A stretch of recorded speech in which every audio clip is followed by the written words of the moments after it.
Wild Card Line, you're on the air. Hi. Good evening, Art. This is Blair in Sedona, Arizona. Hi, Blair. I wanted to talk about Dr. Greer's 2001 disclosure video. A couple of testimonials given by a former staffer of the Eisenhower White House and a former Air Force E-9 fellow on NRO. His name was, let me see, Daniel. All right, well, hold the name.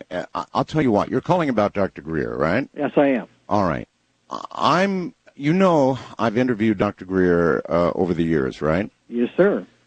And I've always warned Dr. Greer that what he's doing, in other words, if everything Dr. Greer is doing is real, he's in jeopardy.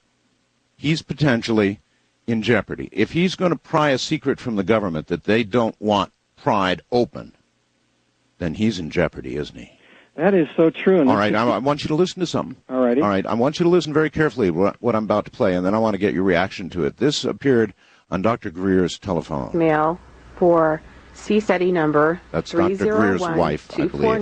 249-3915.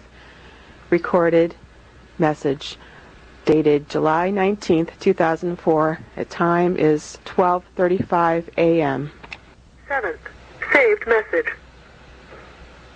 Stop prying into the government matters or dire consequences will result. Dire consequences. Listen carefully. 5 a.m. Here we go.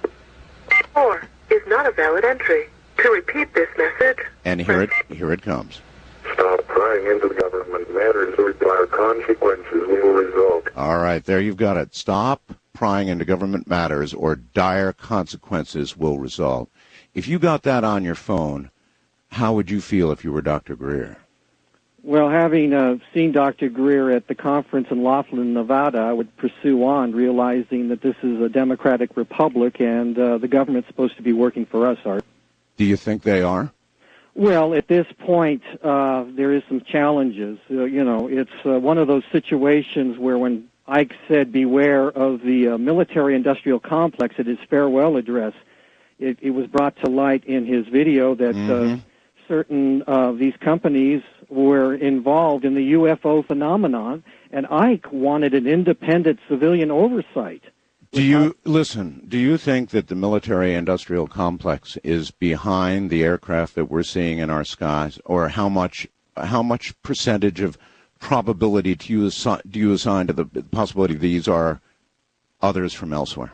Well, probably from the studies I've done and from listening to you over the years, the ones that give off radioactive waste are probably ours, and the ones that sort of mysteriously vanish from the radar screens are probably theirs. Probably theirs. A good way to delineate between the two. Yeah. Still, I'm afraid for Dr. Greer hearing that kind of threat, aren't you?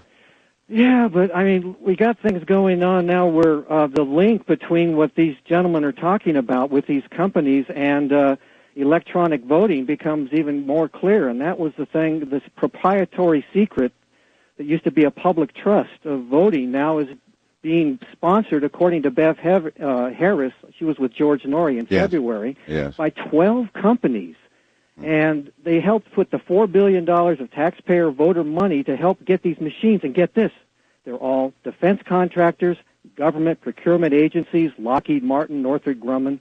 You know, it's one of those things that if people start to understand this, I think, you know, the only solution I can think of right now, Art, if these machines go through without a paper trail, get some patriotic notary public stations outside of polling places, verifying voters. Sir, why do you think that that's one of the last instructions, one of the last things that President Eisenhower told us? I mean, when at a moment when, you know, at the end of his presidency, when he could be candid, why would he say that at that moment? It's like he held it back. He wanted to say it all the time he was president, but he waited until the very end to tell us to beware. Why do you think that was? Well, I can only quote what General Lufkin said on Dr. Greer's video. He quoted Eisenhower saying he was losing control and, quote, "This is not going in the best hands." You know? All right. Listen, thank you for the call, my friend. Sure. Take care.